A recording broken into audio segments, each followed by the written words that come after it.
everybody, and welcome to the book launch this afternoon. We are having a book launch for our publication on creating conditions for student success, social justice perspectives from a South African university. I would like to welcome all of you at our book launch this afternoon. We're very happy to have a panel who will be addressing us this afternoon. We are just waiting for Professor Madiba, the Dean of the Faculty of Education, who will do the formal welcome. But while we wait for him, I will introduce the rest of the program. After the welcome, I will do the background or context of the publication. Having been the editor of this publication, I thought it might be useful for the audience to get some background on how the publication came about. And then we're very happy that we are being joined by Professor Jennifer Case from Virginia Tech in the USA. She was a critical reader of the publication and also contributed the coda to the publication. And she will be addressing us on grappling with stories of student success against the quest for social justice in context. Following Professor Case, Dr Elza Lourens from Schematis, who is also a co-author, she contributed 2 chapters to the book, will make an input on making blood, sweat and tears worth the while. And following that, Dr. Nomplo Tshuma from the Center for Higher and Adult Education will do a vote of thanks. So that is basically the program for the afternoon. You can use the comment or question function in the webinar if you have any questions or comments, and we will see how the program goes, whether some of the panelists would like to respond to that, or you can raise your hand at the end if there are any questions that you would like to answer. All right, I still don't see Professor Madiba, so I think I'm going ahead to provide a bit of a context on the publication. The book consists of 16 chapters, of which 14 emanated from master's and doctoral studies. The origins of the book go back to 2012, 2013, when the first of these studies was done on the Listening, Living and Learning Senior Student Housing Program at Stellenbosch University. At that time, I had just returned to academe after serving in the position of Vice Rector Teaching and Learning at Stellenbosch University for 5 years. Part of my Vice Rector portfolio was student affairs. And during this period, I got to know many of the initiatives and interventions taken by the university to promote student success, such as the Schematis Bridging Program, the Be Well Mentoring Program for first years, the RESET Program, and the Cluster and Hub Initiative for commuter students. However, nothing more than anecdotal evidence existed of the effectiveness of these initiatives to actually make a difference for the students involved. Also, we lacked a holistic view of the various initiatives. Therefore, I was thrilled when more and more practitioners in the field of student support and academic development expressed an interest in doing postgraduate studies and in scientifically investigating some of the initiatives that they were involved in. As the number of students whom I supervised grew, I realized that the postgraduate journeys of these students could be enriched by expanding the traditional dyadic supervisory relationship into a community of learning through the establishment and maintenance of a research group. In this, I found Austin's characterization of a community of learning helpful. And I quote, "Such a community is characterized by a vibrant, respectful, yet challenging environment in which ideas can be examined, questions framed, different opinions voiced, perspectives challenged, and discoveries nurtured. End of quote. My research group, which we named the Student Experience and Success Group, or the SEALS, met regularly once a month for an hour or so since May 2013 until 2018 for our research discussions.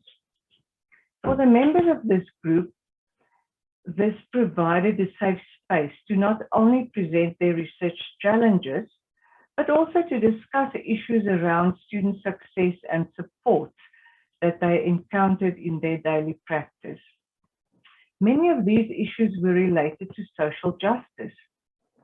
I recall particularly during the Fees Must Fall protests in 2015 and 2016, how members of the group, often in the front line due to their positions, recounted their experiences and were supported by the rest of the group.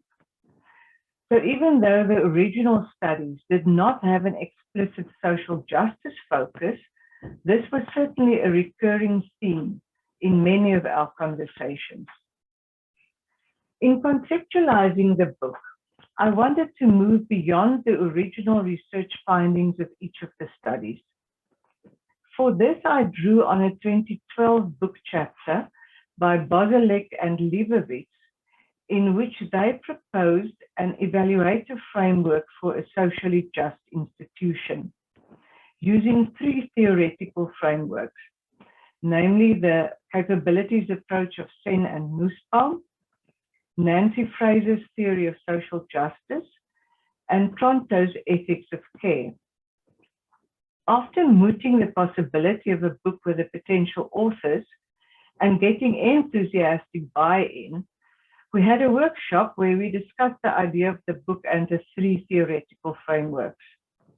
Authors were then requested to go back to the data they had collected, to look at it with fresh eyes, and consider reinterpreting the data through the lens of one of these theoretical frameworks. This implied a critical stance by authors with respect to the initiatives they had investigated and suggestions for how these could be improved to better give effect to social justice imperatives. From a learning organization perspective, this also means that the book can serve as a rich source of information for institutional role players at various levels to learn from and improve on shortcomings, and so enhance the effectiveness of such interventions.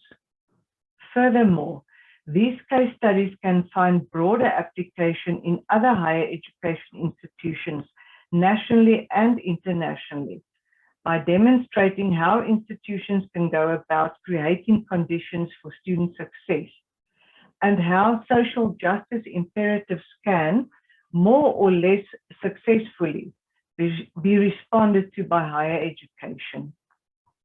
I acknowledge that this is but the beginning of the conversation, but we do hope that in a small way, this publication takes the debate forward on what a socially just higher education institution should be and should do. I'm now going to hand over to Professor Madiba for the formal welcoming, after which I will introduce our next speaker, Professor Case. Professor Madiba. Thank you very much, Professor Magda Fourie, for inviting me to come in and do this welcoming here. Let me begin by congratulating you for editing this very, very, very important volume, which I think has come really at the right time when we are still battling with the issues of success in higher access and success in higher education. So I really congratulate you and all the authors that have contributed to this very important work. It really means a lot. And of course, I just want also to welcome our special guest, Professor Jennifer Case. She's at the moment, she's the head of the Department of Engineering Education at Virginia Tech. but I know her very well from UCT. She was really our colleague and a champion of student access and success. We worked with her very closely from our center and trying to make sure that students who really enter university should not just really have access, but should definitely succeed. And I know her work is well known, she's well established. I know maybe you're still going to introduce her in full with her CV, but I just want to welcome you, Professor Case. It's nice to see you again here. So there are other, of course, other speakers that are coming from within the university that will be also speaking here. I just also want to welcome him. But above all, I really want to welcome the audience. I can see we already have over 40 people who are listening, who are participating in this book launch. So I welcome you all, and I hope that we are going to have very, very fruitful engagement on this issue of creating conditions for student success. I really like the social justice perspective that you have really advanced in this book. Very often when we talk about social justice, we speak in terms of what universities are doing.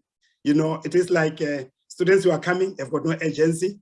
We know everything. We know the problems of these students. We know what they need. We've got ready-made, tailored solutions for them. But this book provides us with the opportunity to give us a lens to see how students, ordinary students that we know, the adult students that come into universities, how they experience what we think is social justice. And I really like, reading through this book, you hear the voices of these students. I mean, how do they see, social justice is, and what, of course, they really aspire. So the book really gives us a very important lens that I think will inform policies, will also inform policies in institutions like ours, Stellenbosch, but not only Stellenbosch, but I think across other universities. What can we do to ensure that we create conditions for students to succeed in these spaces? So I really look forward to hear the discussions, the debates, whatever discussions that will come from this. And of course, I think the book itself is something important that one must have. So thank you very much for this. I wish you all well for this. I will stay along just to follow the discussion also. Thank you very much. You are all welcome. Thank you very much, Professor Madiba. We really appreciate your kind words of welcome and congratulations. I think I would also like to thank you for your continued support of the work of the Center for Higher and Adult Education in the Faculty of Education. Thank you for your time and for joining us this afternoon. Much appreciated. I would now like to hand over to Professor Jennifer Case, who will be addressing us on, as I said earlier, grappling with stories of student success against the quest for social justice in context. Jennifer is professor and head of Department of Engineering Education at Virginia Tech in the USA. And as you heard now from Professor Madiba, prior to her appointment in this post, she was a professor in the Department of Chemical Engineering at the University of Cape Town, where she retained an honorary appointment. She completed postgraduate studies in the UK, Australia, and South Africa.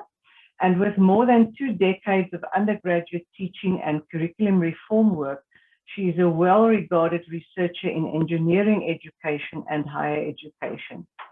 Her work, especially on the student experience of learning, as well as on topics around teaching and curriculum, has been widely published. Jennifer is also one of those rare academics or special academics who is both kind and generous. She was the critical reader of the first draft of our manuscript, and her insightful yet affirming comments contributed hugely to the quality of the final product. Thank you for joining us today, Jenny, and over to you. Thank you very much, Professor Fourie and Professor Madiba, for the introductions, the welcomes. I'm really honored to be here today, and it was wonderful to have the opportunity to engage with this book. So I believe I've got about 10 minutes to try and say something interesting.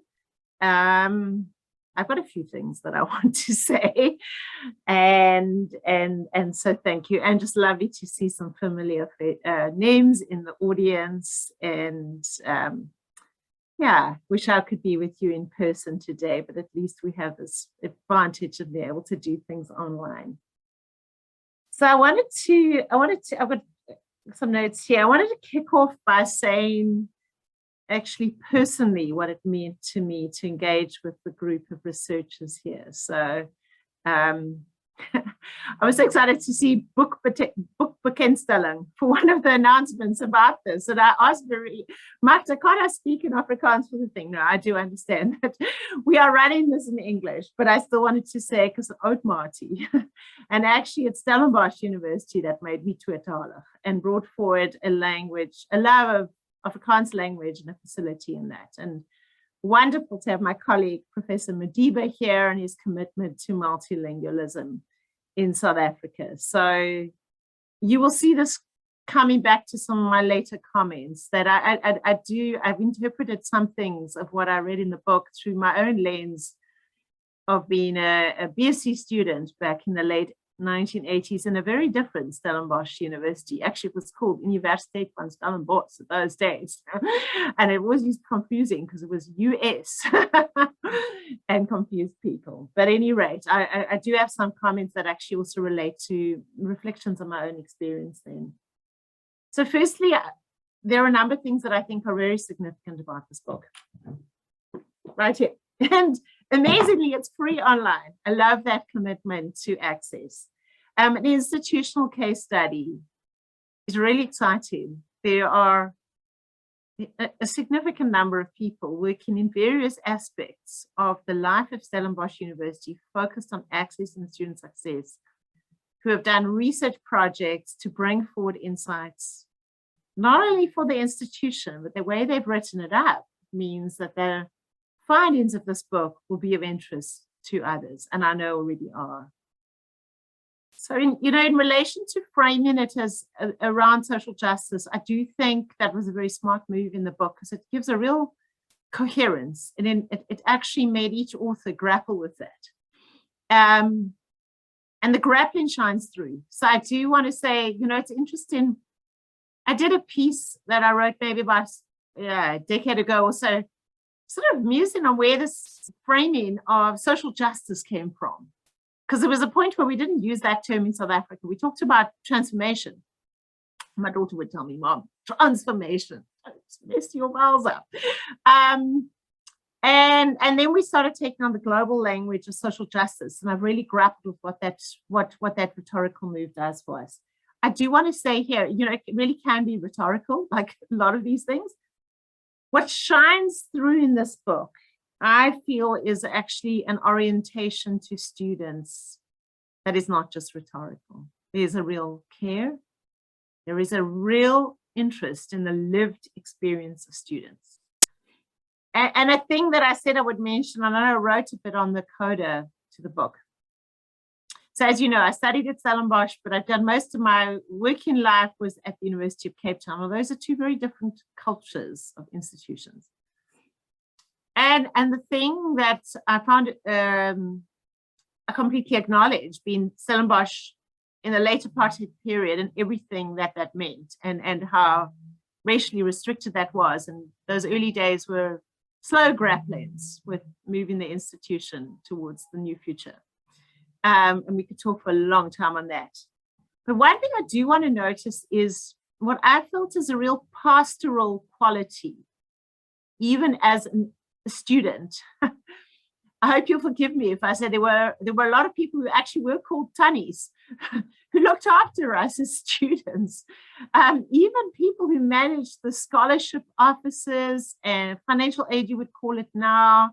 People ran the residences. There was a real culture of care for students. And the question that I had, having not been at Stellenbosch for many years, was I was wondering if that culture could have reformed itself into a more racially inclusive culture. It was a real question for me. I want to acknowledge here, I think Jonathan Jansen writes really well about this culture tracking another historically Afrikaans medium university in South Africa. His book, Knowledge in the Blood. So this is not only my own anecdotal experience. I think there's a real understanding of the culture, the historical culture of Afrikaans medium, historically white universities in South Africa. I think I want to say that this book gave me a way to answer my question, which said, what I'm calling a pastoral culture, a real care for students, continues to be a very strong aspect of this institution, and indeed a crucial aspect in how it is dealing with issues of access for a much broader student body. So I really want to say, in that regard, the commitment to social justice here did not feel rhetorical. It felt grounded in a connection with students. I want to say a few more things about the book. You know, I really love this, the focus on what actions matter. And you know, Professor Fourie really gave that in the initial opening as well. We can certainly do a lot of things. We no shortage of ideas, but where is the impact being felt? Because resources are limited. And this, you know, I will say, especially now, really being in a leadership position in a university, a lot of hard decisions to make. And where should we put our efforts and our resources? I want to make another comment about, I've called this an institutional case study, although you could also say it's made up of a lot of different case studies. And that's the thing about the language of case study. You can use it in many ways. I think this culture of an institution opening itself up to scrutiny, I only realize now actually quite how distinctive that is in South Africa. I think it is amazing that institutions that are trying to climb the global rankings, who isn't, are also, I used to say, hanging out their dirty washing. And that was my culture in all my years at UCT. I never got told that I should not be publishing things, which sometimes also gave a critical lens on the institution. I want to salute that culture. I do think in some parts of the world this is lost because of concerns about not only ethics, but let's be honest, about litigation. I do also think a highly competitive, marketized university environment also plays against that. But I do think institutional self-knowledge is important, and doing it in the framework of research means you have to make it open for public scrutiny. I actually think that a strong institution is one that has a critical self-regard. It is a mark of what we need in universities in these present times. You know, so carry on, the impression I get, and this sort of links to what I said earlier on, I just want to acknowledge Stellenbosch University is an institution that has had very interesting and important moments of committing itself to transformation. I want to acknowledge here the former late Vice Chancellor Russell Botman, who I think was an extraordinary voice on the South African landscape at that moment. And I know that those commitments are continued by the present leadership of the university. Here, I mean, I thought I'd say a few things just to, we're talking, I feel like I can be a little bit informal. I know some of you. I acknowledge the complexity of the space that Stellenbosch is in relation to the demographics of its undergraduate community. And let me say which things that I said even when I was at UCT. South Africa has a white middle-class population, sizable, even though it's a small minority, less than 10% population, which historically had very high participation in higher education and still does. I think if I read in your book, about 55% of young white people. These are families with resources and ambitions who want their kids to be at institutions they consider to be good. And so they tend to cluster around a couple of institutions. You can tell them to go somewhere else, but you can't do that in the present day. People choose where they go. So I have said for at least, I said this at least 15 years ago, Stellenbosch is a problem in a very popular university. And, you know, one can do clever things on your admissions, but I just want to say that, what am I trying to really say here is that Stellenbosch University, I know, is committed to transforming its undergraduate student population. I want to say that that work is incredibly important. There's huge value for young people to not be educated in a racially homogeneous environment. It is central to their learning. But I just also want to acknowledge the challenge of how things work when you've got these sort of clumpy patterns of desire. When I was, a young white school leaver during the apartheid period, that community went to a much wider range of universities. They now go to fewer universities. That's the point I'm trying to make in a way that's maybe provocative and a little bit clunky. Maybe back to the book, I just want to acknowledge, again, I said the interest in students' lived realities, first generation, adult students, commuter students. I thought that was a real richness of the book. I was interested also, clearly you've got work on access programs, you've got on classes, but I also thought the focus on the residential life was very important to read about. And that obviously is a very distinctive aspect of this institution. And absolutely, these are all global challenges. So I think any work in South Africa on this topic must locate itself in a global context. There are enormous challenges that universities face. They don't only teach undergraduates, they do research, they do social outreach. How do you balance all of these things? What is the gap between intentions and actuality? So that's the bulk of my speech in the book. And then I thought I'd add a few sort of like interesting points, just why not, to give us some other thoughts that one could take forward. Because, as Magda mentioned, I'm presently based at Virginia Tech in the US. I've just finished 5 years. It's been very, very interesting to learn the US higher ed scene, which I knew not a lot about before I came here. And let me just say, it has fascinated me to realize that we could talk another whole speech on decolonization of higher education. One thing that is, I do want to say, I think the South African universities are still very formed by the British model of higher education. And there are things that happen in America that we have less knowledge of than we should have. And I do think there are some commentators in South Africa who themselves were schooled in the US who have these issues. Let me just say really briefly, the impressions and experiences that I have here. One thing is that the US universities, as you know, are hugely focused on the holistic development of the student. And with that, let me just say right now, comes slightly less obsession about the academic stuff. I said it. This has been live streamed, it's been recorded. I will say that quite proudly. I do think, and here is where it really bites, and I do want to say this. So in terms of what we call articulation, in the US, 50% of students who start every year start in the 2-year community colleges. To move from the community colleges to transfer into the 4-year institutions is possible in a way it just simply is not in the rest of the world. Maybe it take you, technically you do 2 years of the community college, you come into the 3rd year at the 4th year institution. It's not quite as easy as that. Sometimes it takes a little bit longer, but it's radically different to South Africa. And, I spent all those years at UCT saying, no, your math course from this university, can it be credited? Can it not? I'll tell you right now, and I'm at Virginia Tech, and this is an impressive institution.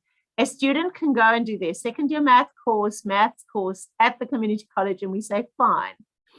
Everybody knows, different kind of teaching environments. Maybe it's even examined differently. People are less obsessed about it. So this is my challenge to South African higher education. And maybe you didn't hear me say, is decolonize your mind in terms of looking at models elsewhere. I know that I'm talking about the system now. I'm not talking specifically about a university.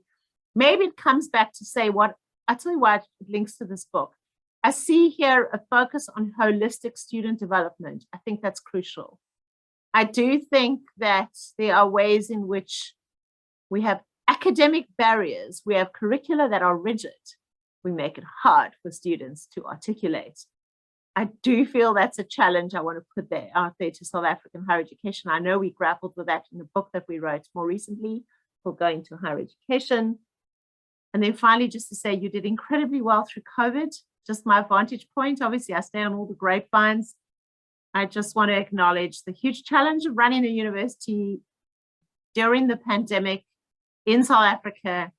And I want to give an enormous shout out to Stellenbosch University. I think you did superbly. I wanted to be the one who said that. So bye, dankie, Alma. Sorry, I wanted to actually give the whole speech in Afrikaans, but I know that's not allowed.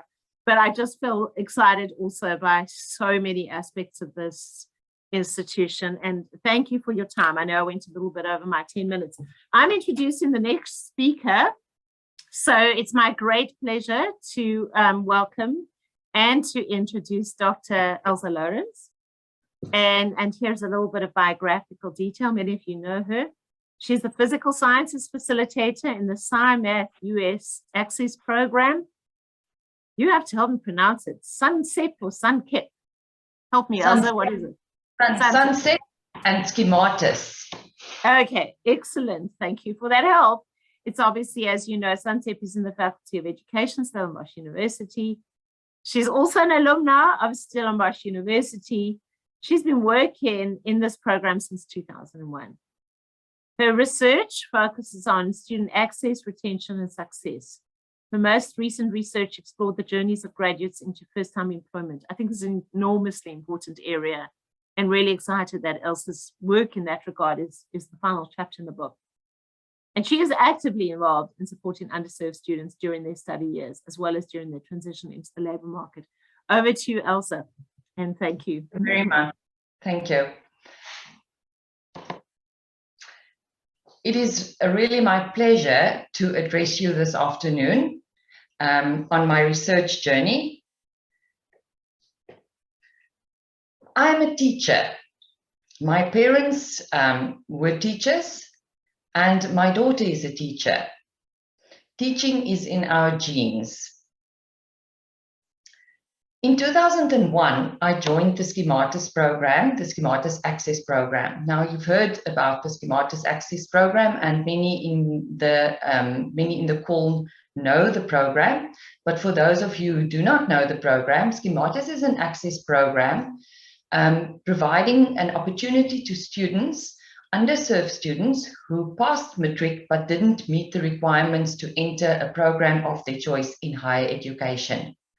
So the students come to Schematis, they apply to the program, and they improve their maths and science or maths and accounting marks, and then rewrite the NSC exams in those subjects, and then are able to apply to the university again to enter the program of their choice.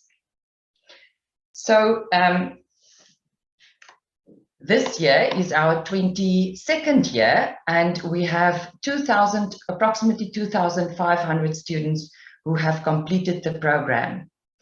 Now, research is not part of our job description in the program, but since we work in the higher education context, we have always been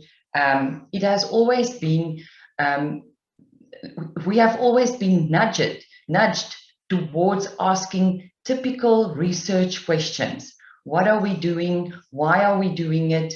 Can we improve? What should we do better?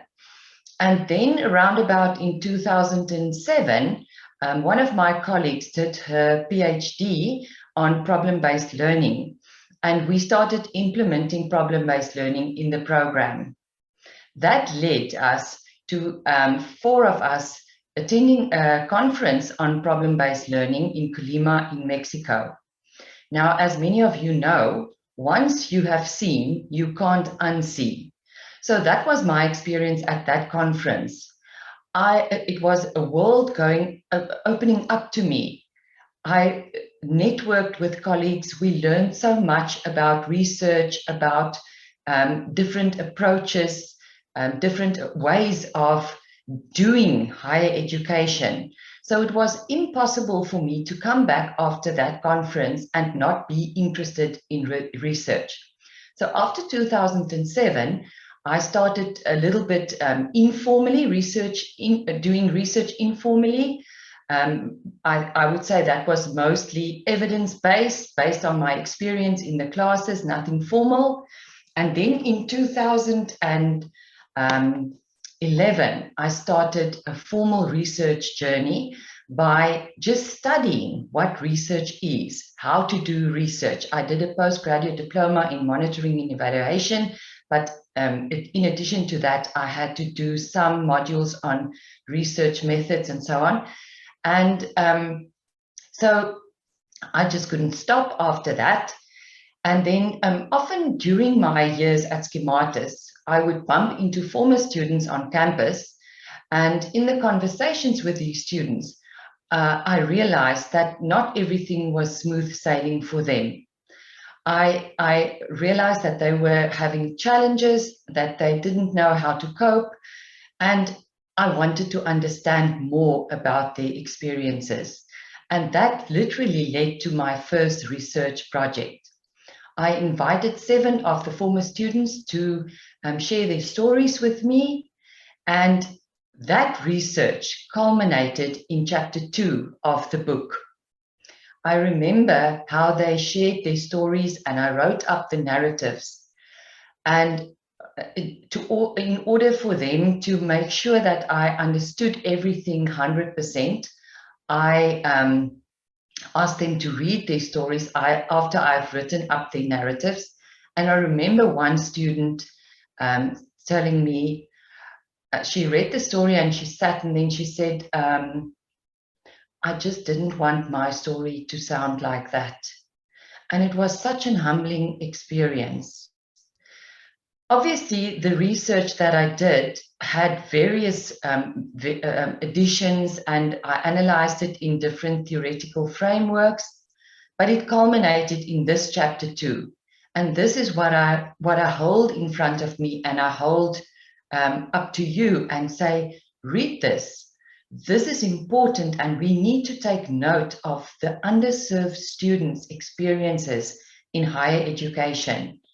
And as Jenny said, much have already changed in Stellenbosch, but some still need to change more. And it is important that this work is presented to a broader audience.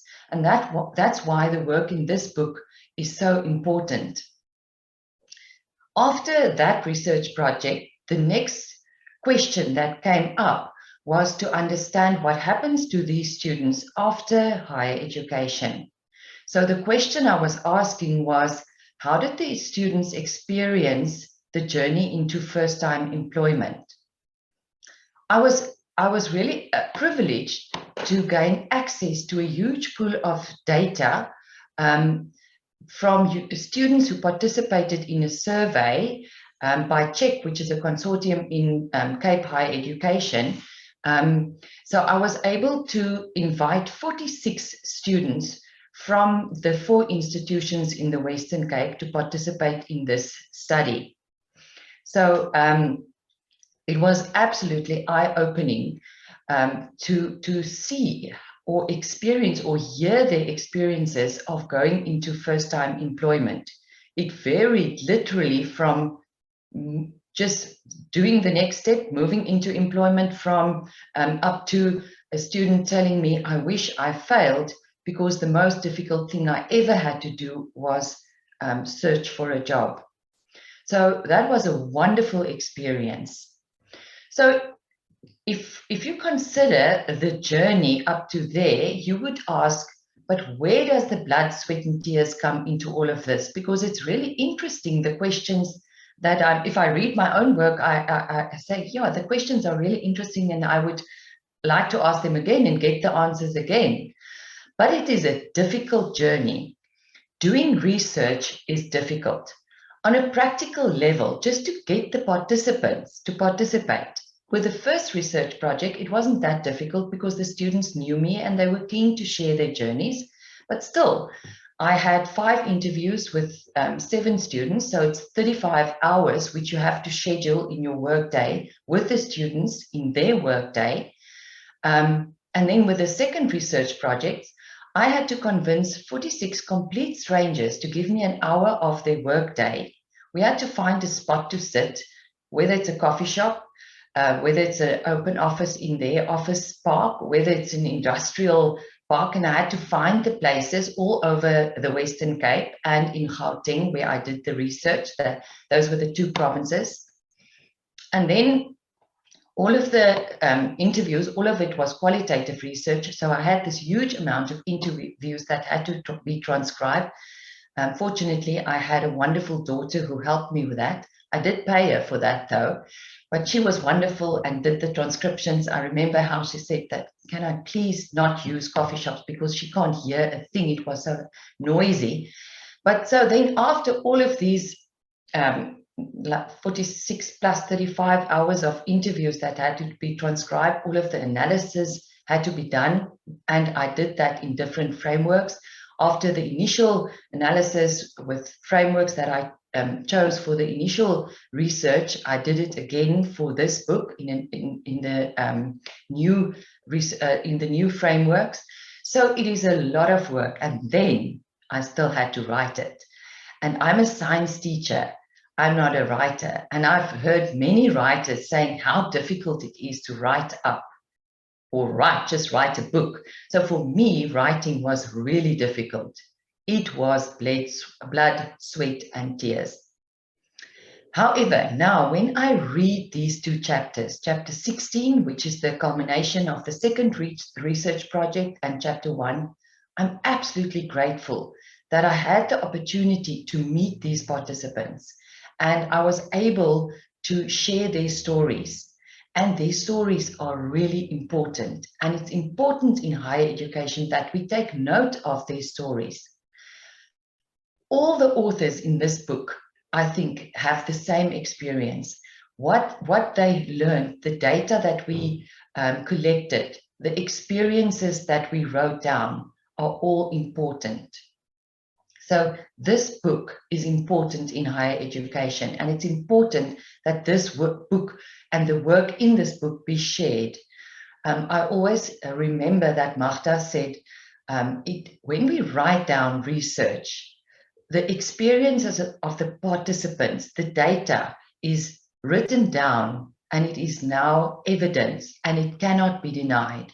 So what is written in this book cannot be denied. It is what it is, and it should be shared. At that point, I really want to thank Magda on behalf of all the authors for all the motivation, the years of support, and helping us to write up our work. It wasn't easy, but I think Magda is the best editor and the best reviewer, although sometimes it's difficult when you get the work back and you have to edit. But I'm very grateful that I could have this journey with Magda. Thank you very much. So I think it's now over to Professor Nomplo Tshuma to have the last word. Thank you very much. Not professor yet, but thank you. Oh, okay, sorry. I'm calling it. Yes, thank you for that. Okay, thank you so much to those who have spoken before me. Thank you for the words that you've spoken about the book. We all know that a scholarly book of this nature does not just come together without intentional effort and support. And we have heard how the book came about, the background to the book, how the idea germinated, and how it was carried forward, and the scholarly contribution which it has made to the various debates around socially just higher education. And for those who haven't picked up a copy for yourself, my question for you is, what are you waiting for? My job today is the vote of thanks, so I'll keep it simple. A special thanks to each and every one of the authors whose intellectual contributions made this book possible. We are really looking forward to further discussions and debates around the topics that you have presented here in the book. Prof Eugene Kluter, a special thanks to you as the Vice Rector for Research, Innovation and Postgraduate Studies here at Stellenbosch University, who provided the funding needed to make this book project possible. We'd also like to thank Ella Belcher, whose meticulous language editing of the book manuscript is much appreciated. The publishers, of course, we want to thank them. Without their contribution, this would not have been possible. African Sun Media, and in particular, Vickers and Davida, for their guidance throughout the production process, and Michelle for setting up the book launch event today. A very special word of thanks to Professor Jenny Case for her helpful and constructive feedback as the critical reader of the manuscript, Tonight, she has actually given us a lot to reflect on by drawing on critical conversations that the book seeks to grapple with. I was particularly drawn to a number of the things that you spoke about around the culture of care in the lived experiences of the students that the book highlights, and also the importance of institutional self-knowledge and how difficult it actually is to develop that South African higher education culture of universities opening themselves up to scrutiny, that it's something that's actually not as common as we think it is. And also, I was actually drawn to some of the international debates that you pointed us to, which can potentially frame how we understand higher education here in South Africa and how we position the contribution that this book is making. So thank you so much, Jenny. I'd also like to thank our Dean, Prof Madiba, for his welcoming remarks. And thank you to Elza for speaking on behalf of the authors and for also sharing her journey in terms of how her contributions in this book came about. A very, very special thanks, obviously, to Prof Magda Fourie for, for coming up with the idea for this book, for her work as the editor of the book. Elza shared a little bit of some of what she has done, but if you have been involved in a book of this nature, you know the integral role that the editor plays, and without that, this book would not have been possible. So very, very special thanks to you. Would also like to thank Prof Liesel Frick in her absence as the director for the Center for Higher and Adult Education. I'm here today representing her because unfortunately she had another commitment. I actually spoke to her just before this session and she was a little bit disheartened that she couldn't be here today, but she has offered incredible support for this project and we just want to thank her in her absence today. And lastly, but definitely not least, I would like to thank every single person who is here today to support the launch this evening. You've set aside your time from your busy schedules, your busy programs to attend this event today. And we know it's because the debates that are presented in the book are important to you. Some of you, yes, are authors, but some of it's because the debates, they are important to you. And I'm hoping there'll be other spaces where we will meet and further these discussions and so on. So thank you, everybody. I think my job is done. Thank you very much, Nompilo. And from my side, thank you very much, everybody, for your participation and have a wonderful evening. Goodbye.